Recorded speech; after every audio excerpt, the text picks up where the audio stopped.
You know, every missing child case comes with its own puzzle pieces. Some fit, some don't. But every now and then you stumble onto a case where none of the pieces sit comfortably, where the edges are bent, the colors look wrong, and you start asking yourself, is this even the same puzzle? And I'll be honest with you, this might be one of the fishiest missing child cases I've ever seen. And here's why.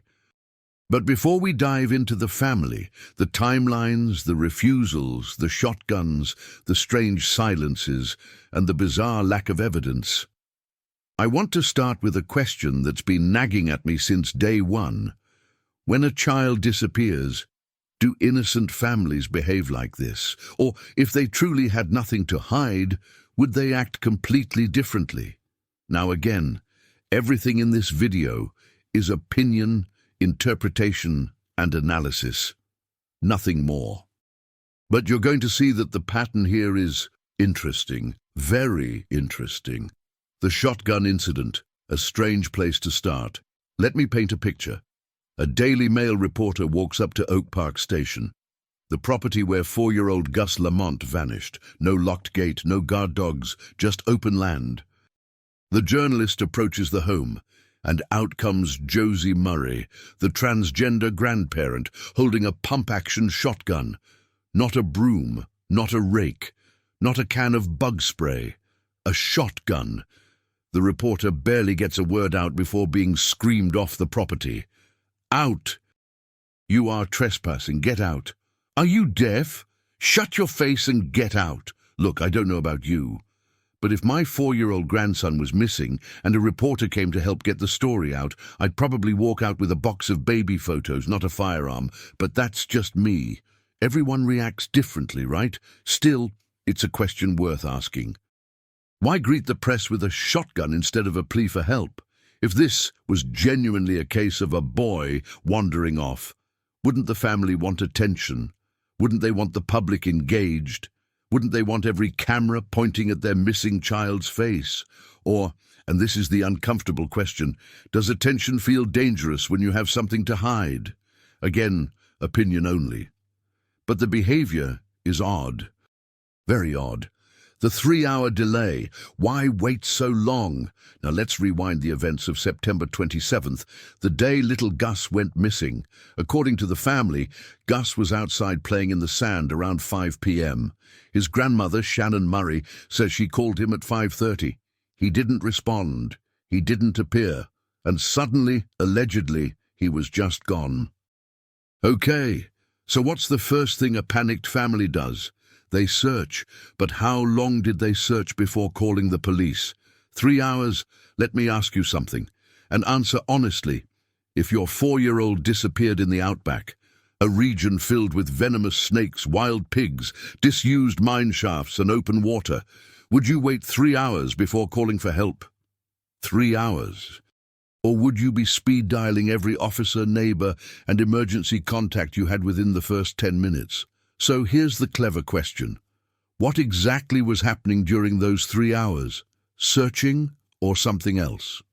There's a difference between looking for a missing child and figuring out what story you're going to tell. Again, opinion only.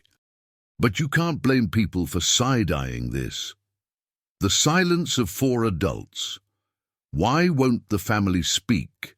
Here's where things get even fishier. Let's just list the adults in Gus's life. Dad, Josh Lamont. Mum, Jessica Lurie. Grandmother, Shannon Murray. Trans grandparent, Josie Murray. 4 adults.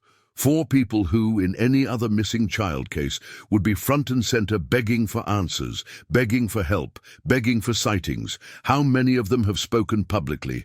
0, 0. Not one statement, not one interview, not one plea for help. Nothing. They haven't appeared in front of cameras. They haven't answered questions. They haven't even stood outside clutching a photograph saying, "Please bring our boy home." So let me ask you, what kind of family stays silent when their child or grandchild is missing? Yes, some people grieve differently. Yes, some families stay private, but this isn't shy. This is radio silence, and silence in missing child cases is a language of its own. As I said earlier, Innocent parents know silence lowers the chance of finding their child. Guilty parents know silence protects them from incriminating themselves. Which one is this? You decide. The location. A remote outback station. Let's talk geography. Oak Park Station is 230 kilometres north of Adelaide. That is remote. Miles from major roads. Miles from towns. Miles from anywhere a child might accidentally wander into and be found. The nearest major road, the Barrier Highway, is 30 kilometres away. 30 kilometres. A 4-year-old walking through scrubland for 30 kilometres undetected, in 30-degree heat, in snake country, that's not impossible. But is it likely, when you base things on probability instead of fantasy? The answer is no. So again, if he didn't wander 30 kilometres, where did he go? And if he didn't go anywhere, then who moved him?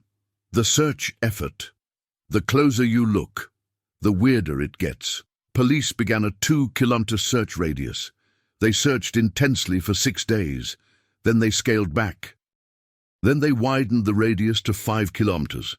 Then they used drones. Then they drained a dam, 3.2 million litres of water, not one piece of evidence, not a footprint, not a scrap of clothing, not a drag mark, not a dingo trace. Not a pig disturbance, not a clue, nothing. And here's the clever question. How does a child disappear without leaving a single trace, unless he never walked away on his own? Again, just opinion. But let me put it another way. In the entire history of missing child cases in open terrain, there has never been a child who left zero trace, unless the disappearance involved human intervention.